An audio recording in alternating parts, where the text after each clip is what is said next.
Welcome to Dealer Talk with Jen Suzuki, where inspiration meets action. This is your spot to grow, level up, and lead with fresh ideas. From sales to service, from frontline teams to executives, we're dropping weekly knowledge and insight to keep your store sharp, relevant, and profitable. Let's get into it. Welcome back, everybody.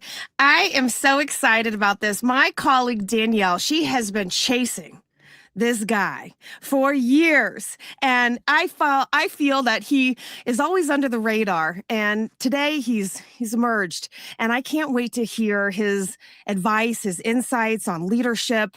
You're not going to believe this. It's the new appointed CEO, former COO of the fifth largest automotive group. It's Dan Clara. How are you? Jen, doing well. How are you?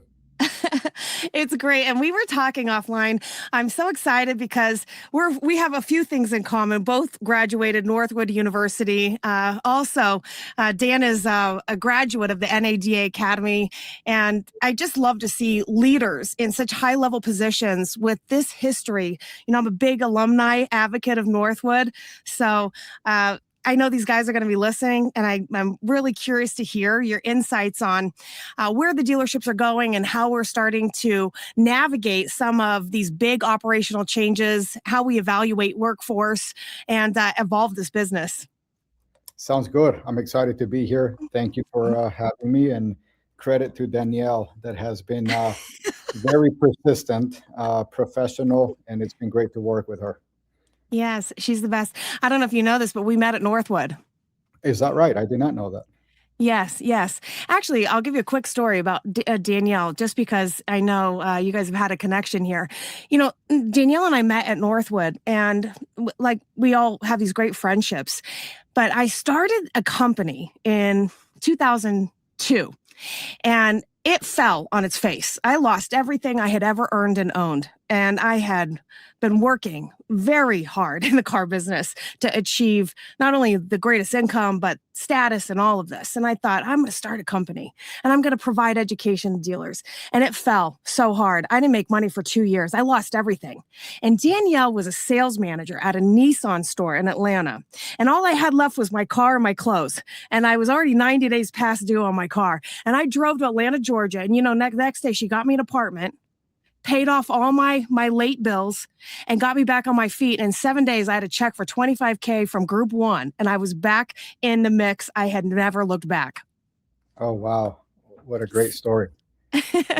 I wanted to say it to you because it's really nice to hear you say nice things about somebody who chases. And for all of our salespeople out here, just know you got to keep chasing. Listen, yeah. Yeah, 100% agree with you. And I'll tell you, I live in Atlanta now, so I'm curious to know. I'll have to ask Danielle what store she was working at, because I've been in Atlanta since 2014. But to your point, the sky is the ceiling. And that, to me, that is the most important thing for anybody out there. Don't let anybody tell you you can't do it. When somebody says you cannot do it, that just means they can't do it, but prove them wrong and go after it. You just never know what's around the corner, right? Never. You never know. And, you know, it's I've seen it so long throughout my career, so many times. People are so close to getting to that level of achieving success or that finish line. And for whatever reason, they throw in the towel or they quit. And I'm like, man, if you would just had that little more, it would have made such a big difference.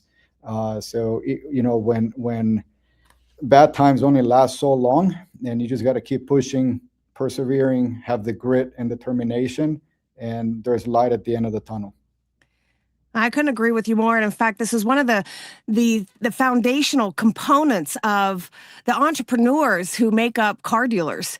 And it's something that I've always been attracted to, because everything you just described is the essence of the car business. And in fact, everyone that's frontline, the guys I work with, the supervisors, the salespeople, the BDCs, these are grinders. If you can hang in this business, it's a great opportunity, and it's a great way to rise. And in fact, look at your success. I look at your resume, and I'm astounded that somebody, one, could work in the same company for 23 plus years.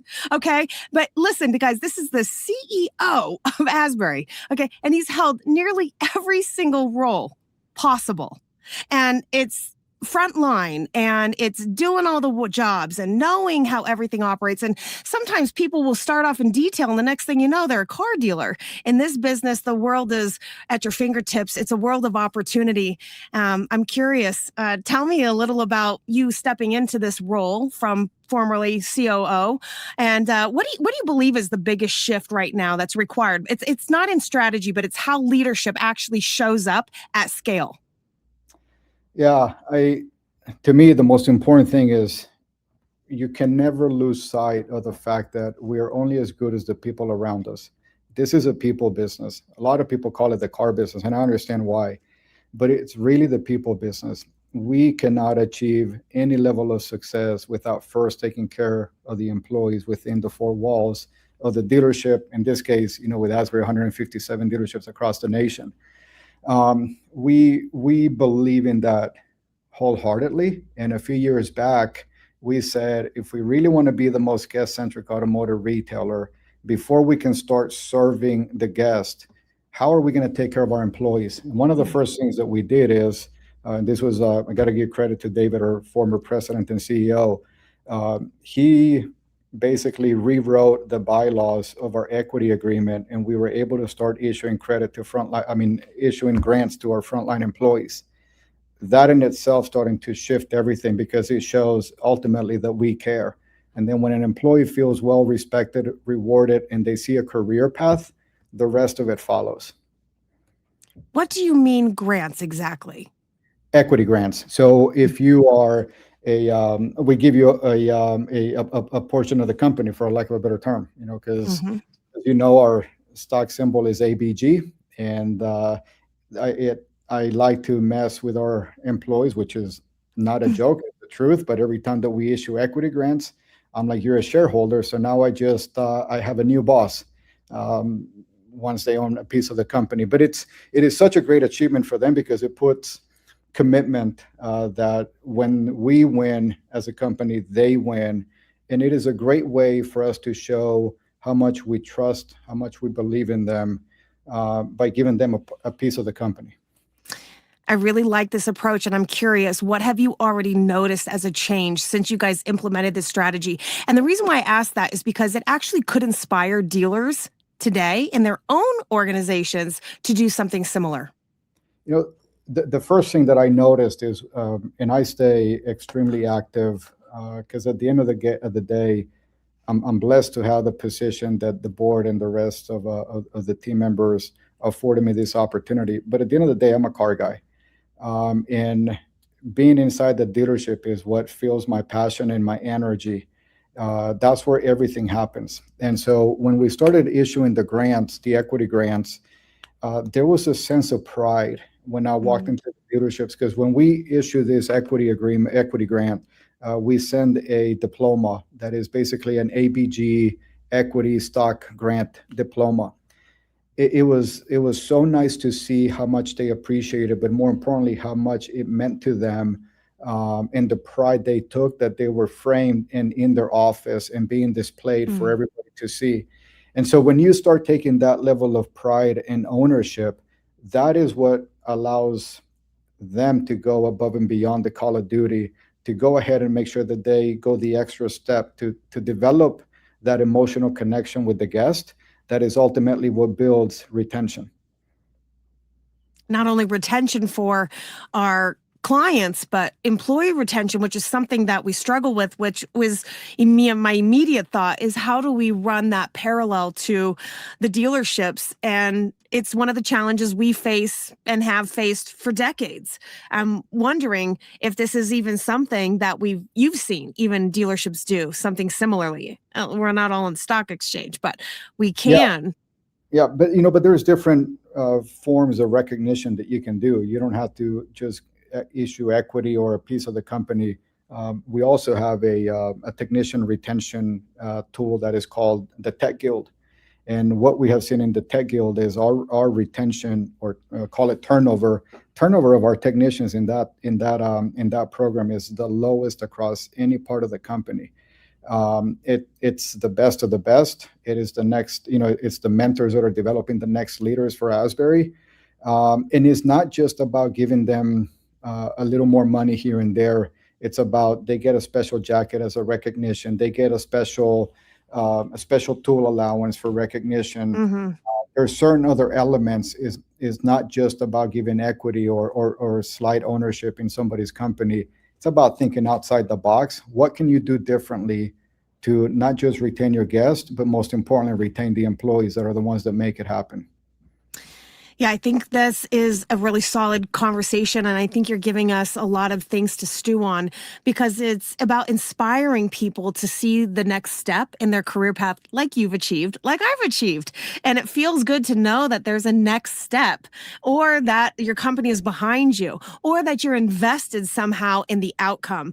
Those wins tend to feel a little bit more like personal, and that feels really good to be in a community of people that are also similarly feeling that energy. And I think that we have to change in this business. We have to be thinking, like you said, outside the average, and be thinking about how we invest in people. 100%. Throughout my next month will be 24 years with the company. And you don't see that in most industries, let alone the car business. Agreed. So, to be here 24 years later it's been a true blessing for me, and it's been an honor. But throughout that time frame, I'm not going to sit here and say nobody tried to recruit me, nobody offered, more money. And I never looked at it. I never considered it. To me, it's not been about the money. It's been about who do I trust? Do I see a career path? And do they care that I am loyal to the company? And in every single aspect of every part of the company that I've been involved, Asbury always delivered whatever they promised me. Now I had to go work and earn it, but they always delivered. And it's easy for another company to come in and say, I'll pay you a 25 grand bonus or whatever the case may be. And this actually happened one time. They said, hey, we want you to come in and run one of our stores. We'll pay you X amount. And I said, no, I'm not interested. And that person says to me, why not? And I said, because you don't know me and I don't know you. And with all due respect, I know that I can have a bad month at Asbury and they'll still be here to support me next month. The moment I have a bad month with you, you're going to remind me of the bonus you paid me and I'm going to be out the door. So that level of loyalty, that level of respect, and that level of commitment is two ways. And it is so crucial for, at least for the past generation, the previous generation, the current generation, and the future generation. They want to know that you care, but they also Agreed. want to know what do they need to do to get to the next step. They want to have a clear visual of what that career path is.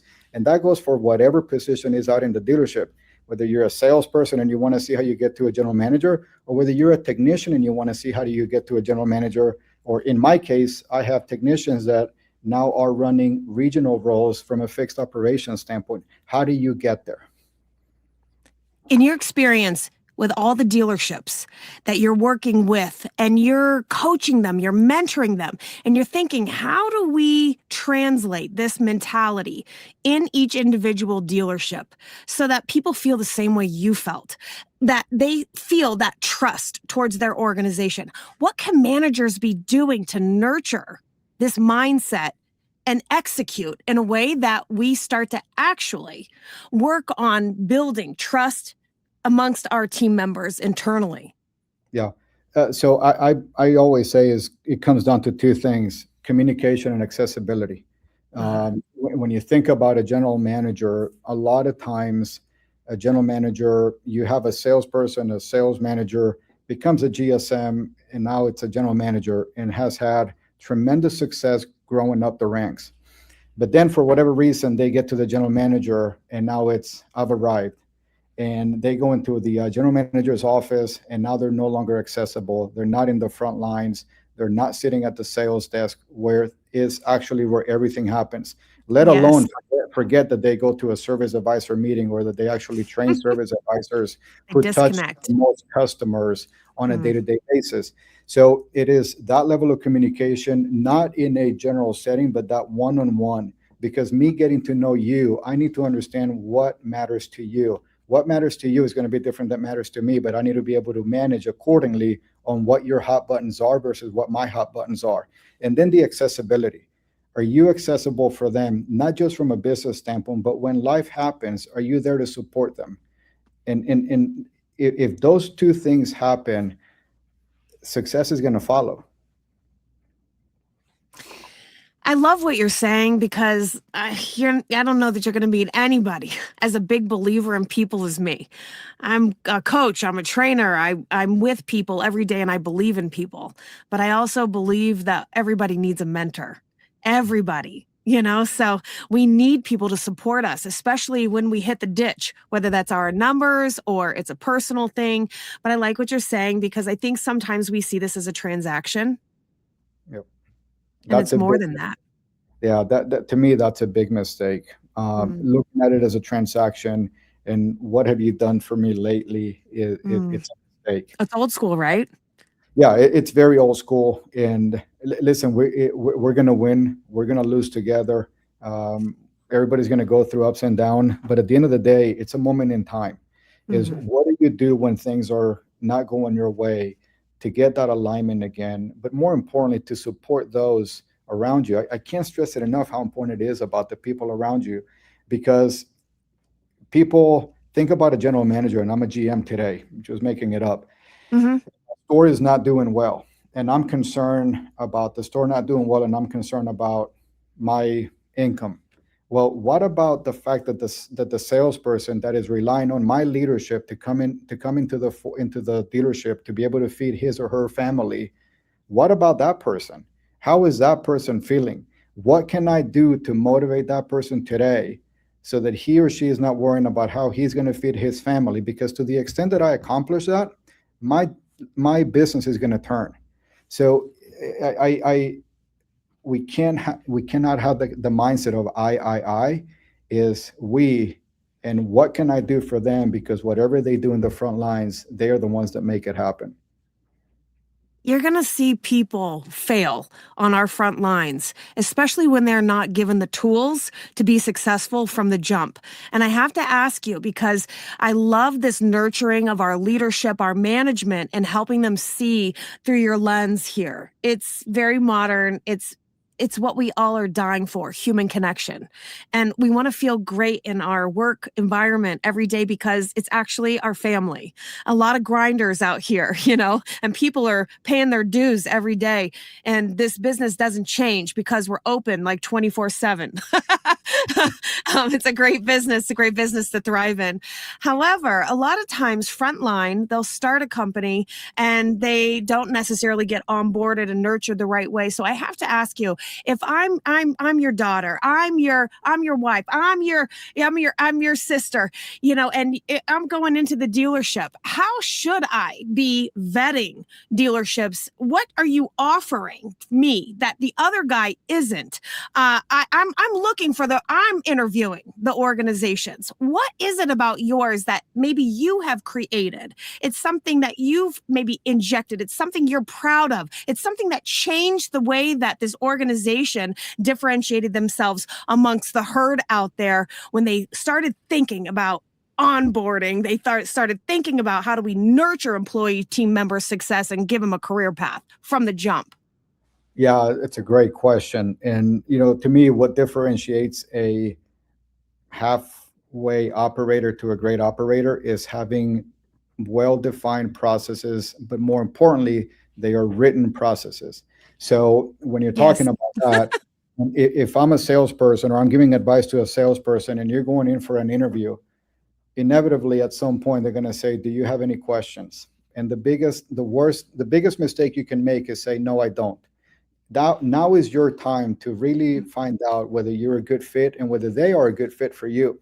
So my recommendation is ask, can I see your onboarding process? I don't want you to talk about it. I want to see it. Show me that it is well written and documented so that I know what to expect if I get lucky enough that you offer me the job. To me, that's number one. Number two is after I have seen the well documented onboarding process, then I want to see, can you show me your documented training curriculum? At Asbury during the pandemic, we wrote a training curriculum for every position within the company, every Mhm. position, and we did it internally. We believe what we did is I selected 36 or 38 employees that are the best of the best in each department, guaranteed their income, and I sat them in an office and I said, please write the training curriculum. That's what they did. Mm, mm, Um, so it was all written from within. It mhm. applies to our culture. So anyway, my point is, if you have a well documented onboarding that is followed through with a well documented training curriculum, the chances of your success have just gone up tremendously, as Mm. opposed to being, see the keys, see you later, have fun, go pick that up, Good good luck. luck. Correct. That's a sink or swim mentality, which we're known for.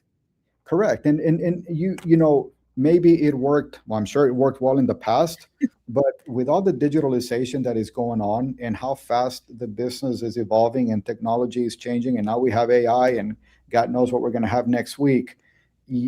That individual, that is, whether it's an advisor, a salesperson, sales manager, F&I manager, that individual has to be a subject matter expert, that knows it more than what the customer is coming in. Because I don't want to go to a doctor and say, what is wrong with me? And that says, well, I don't know. What do you think?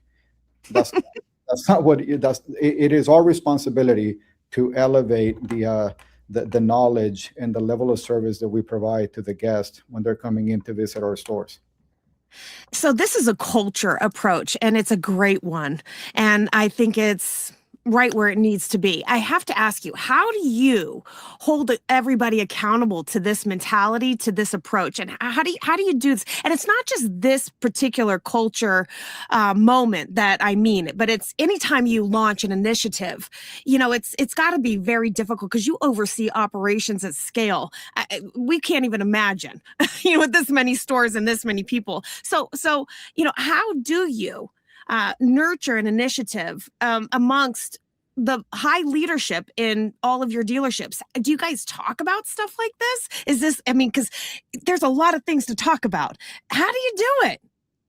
Yeah, How do you excellent keep point. everybody on board? So I'll answer, how do you keep everybody on board? One of the things that I've learned in my career that has been instrumental, and trust me when I say instrumental, is because I have made a lot of mistakes and some are very dumb, but Mm, I've learned a lot from them. And one of the mistakes that I made in one of the acquisitions that we did when we went on this aggressive acquisition growth mode is I did not explain the why. And I learned how much damage I can create or anybody can create when you don't explain the why. Anytime a decision is made or an initiative is launched, there's a cause and an effect. And mm, if you don't explain the why, you have no control over the cause and the effect. So first and foremost, when we're launching an initiative, it is not about rushing to launch it. It is about taking the necessary steps to make sure that every stakeholder understands the why behind it.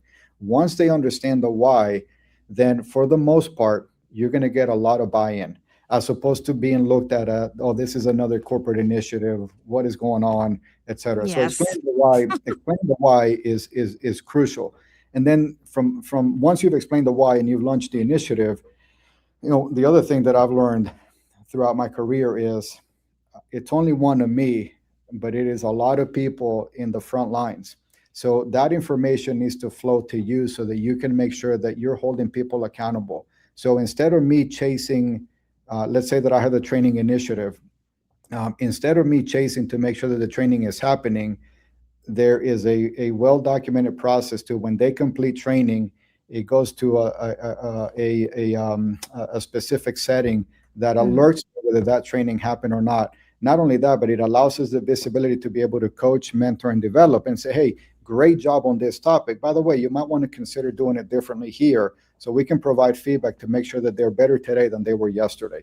So that level of information flowing up, as opposed to you chasing the information, allows you to be a lot more efficient and allows you to scale at any level. Mm. That's one example. And now AI has made its impact on dealerships, and we're starting to see it start to scale. I think it's creating new problems, new challenges. It's also creating more leadership opportunities to take a stance on how we embrace AI, how we view it, and how we execute it into some of the biggest pain points and where we're needing to overturn some of the biggest inefficiencies. AI has been really solid for in helping us recover and continue to grow our companies. And I'm just wondering, what's your approach to AI adoption inside the dealerships? How is it being viewed as you guys really start to figure out what is this? There's so many tools. Everybody has one. For me, I'll just give you a side note here. For me, I feel like new positions are starting to emerge because we are seeing that AI does work. It takes a little time to get there, but it does require a collab of human and machine. What's your thoughts on this? Yeah, we're leaning forward on AI. We have 6 or 7 internal developers. They're coding every day. They're building AI for us. We have it in the back office in accounting. We have it in the service department. We have it in the sales department. But to me, the most important thing on the adoption of AI is AI or technology together makes us more efficient. People still create the experience. And so you cannot lose, in my opinion, you cannot lose that focus on the fact that people create the experience. So you can do more with less, but at the end of the day, there is no emotional connection between AI and the guest. That emotional connection is built between a guest-to-guest interaction. And to the extent that you can do that, everything else follows. I listen, AI, you give an example because I know that you built a fantastic career working the phones. As good as you are, you can't answer the phone 100% of the time. Correct. AI can, right? Right. So, yes. But there's no emotional connection. So then AI makes us more efficient. People create the experience. Yeah, and I think the emotional intelligence part of this, the human connection, the empathy, these are things that create confidence, trust from the consumers that we rely on so heavily. And it is a collab. And I wonder, when you talk about injecting an initiative and really mapping out process and having procedures in place for accountability and nurturing team member success with these tools, how has AI challenged you in your thinking? Because when it came on the scene, and it's been around a long time, but when it's really hit hard in the last few years, I imagine with so many stores, everyone's got an opinion. And I imagine that everybody wants to try the next new shiny thing. And you have to get this thing under control. So is this more of something that you look to talk to your GMs about? Is it something now that's on your radar for into 26 on how we collab with leadership on here's our stance? Because there's so much involved in AI, not just privacy and ethics and things like this, but also you have customers that, are the other end of that call that made you more efficient and they didn't like it. And it went off the rails and nobody's watching or nobody's reacting or correcting. And we do sort of have to start reacting to these situations. Customers come into the dealerships all the time and they're like, oh, I was talking to, pick an AI name. And the salespeople are like, oh, that's just our AI. I'm like, you can't do that, guys. You've compromised the customer experience. And so my question here is just as you're starting to see this thing unfold in your own organization, and I see that you find it incredibly important, how do you hear from your GMs on stance? How do you get everybody on the same page when it's so new, but it's moving so fast? Yeah, it's store visits. I was in Florida last week. We had our annual general managers convention in Amelia Island, and after that, I stayed behind and visited our Jacksonville stores, and then I drove down to Fort Pierce, and visited the Fort Pierce stores. And my whole entire goal was listen to the employees, not just about AI, but Mhm. I'm sure you've heard that we are launching Techion across the entire company. I read So, that. so both of them, I wanted to get feedback, and I got a lot of honest feedback and very good feedback. And some of it, you can tell when you have a 35-year employee that I love to death, but that person is just resisting change as opposed to Yes. really being a real issue that we need to listen to. So you have to be able to identify and get to the root cause of, is it a AI issue, or is it a lack of wanting to buy into where life and technology is going? And then once you're able to isolate the real objection, then you can move forward. There was one where um, information was given that, well, our customer base is not welcoming AI and scheduling appointments online, and they don't like it. Yes. Perfect. So, what is the best way to really understand that? Call the guest. So, I had team members pick up the phone, call the guest, get the real feedback from the people that are calling in, from the people that are guests. Do they really like it? Do they not like it? And if they don't like it, let's ask why. There's nothing wrong with that. These are guests that have been loyal for us for years. We owe it to them to make sure that if they don't like something, that we can adapt. And how could we do it? We can have the first option be AI, and if they really feel strongly about wanting to talk to a human being, then we can offer that option. But I want to hear directly from them. So the first initial feedback came from the employee, and then we follow up and really listening from the guest to make sure that both of them are connected. And in some cases they were, in some cases it was just pushing back because it is new technology. Mhm. You're so connected. You're so connected to what's actually happening in our dealerships. And I have to tell you, it's actually a bit surprising because I know you've got a zillion tasks at hand. I love that you're very connected at this level because it's actually some of our biggest challenges that are emerging is what you just pinpointed right there. And it seems so small, but these things can really recess everybody's opportunities and growth and you make everything sound so easy. Dan, but I know it's not. So tell me, hit me with the hard stuff. You know what I mean? Like, what are your concerns over automotive retail in our near future? What is it that's bugging you? What is it that stands out that you're like, we got to solve this? I think the biggest one right now is the affordability question or Mm, issue that we're seeing out there. When you look at the average cost of a or sale price of a new car is at 50,000 plus, um, that's putting pressure on the consumer. And 770, unfortunately, the average payment, third of yeah, people in $1,000 car payment, non-luxury. That's what's yeah. happening. Yeah, And, I you agree. know, and unfortunately, it's not just that, right? It's higher interest rates. Now we have a war going on that is putting Mhm, pressure on other aspects. mhm. But to me, I always look at it that life is going to happen around us, and we need to focus on what we can control. Agreed. And what do we control?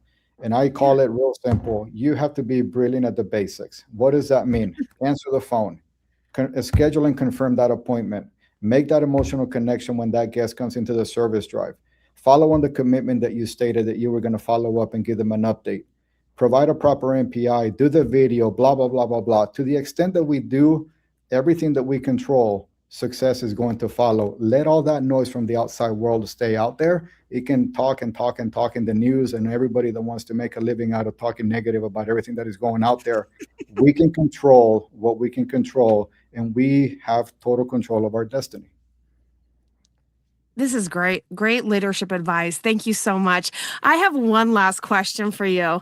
And I'll tell you, I really enjoyed this time together with you. You are really connected to the people in the dealership. And I really think it's something you've embraced, you've obsessed on, is this being such an important part of your culture, people. And, human capital isn't replaceable. People are so important to our customers, to our environments, to our happiness. And so you're speaking to leaders right now, dead in the eye, our fixed op directors, our general managers, our partners out there, our sales managers. You're talking to our salespeople. You're talking to our service advisors, our BDC, our controllers, our detail guys. You're talking to these guys right now, and you're saying to yourself, if there's something you could share with them, it's on your mind all the time. It's something that just keeps reoccurring. What is it? It's a mindset shift that's got to happen right now for people to stay relevant over the next couple years. What would you say? Stay uncomfortable. The moment you're comfortable is the moment you stop learning. Stay uncomfortable. Be a student of the game. Challenge yourself to be better today than you were yesterday. And when you start getting uncomfortable, go to the restroom, look at yourself in the mirror, and say, what steps can I take today to be uncomfortable? Because then you will continue to learn and you'll stay ahead of the game. I don't think you could have given us better advice. Be uncomfortable. I always say, you got to be willing to take the blows and get back up, and that's part of success, because it's a lot of times right there, you're on the 1 yard line. And if we just got back up, we just fought a little bit harder, we just learned a little bit more. We don't know what's on the other side, but we'll never find out if we don't have that mindset right there, because quite frankly, it's fear. That makes us uncomfortable, and comfort, it creates complacence. I love what you're saying. And I think the big takeaway in this conversation, it's really not just the future of automotive retail, but it's not even just technology, that we talked about, but it's actually leadership maturity. For me, that's what happened today in our time together. And especially while we're continuing to emerge into the next generation of automotive retail, including AI, right there with us. I think that the stores that continue to evolve successfully, they're going to be the ones that stay adaptable. They're the ones that stay connected, like you said, to their people. They communicate, like you said, clearly. They just continue to have this operational discipline, just like you showed us. This is what changes, around us, allowing us to propel forward. Thank you so much for being here. Jen, thank you for having me. Good to see you again after several years. And it's been an honor. Thank you for having me. Yes, likewise. Thank you so much. Thanks, everyone, for listening to Dealer Talk with Jen Suzuki. Don't forget, my weekly live classes are designed to keep your team fired up, skilled up, and focused on results. Subscribe right now at edealersolutions.com.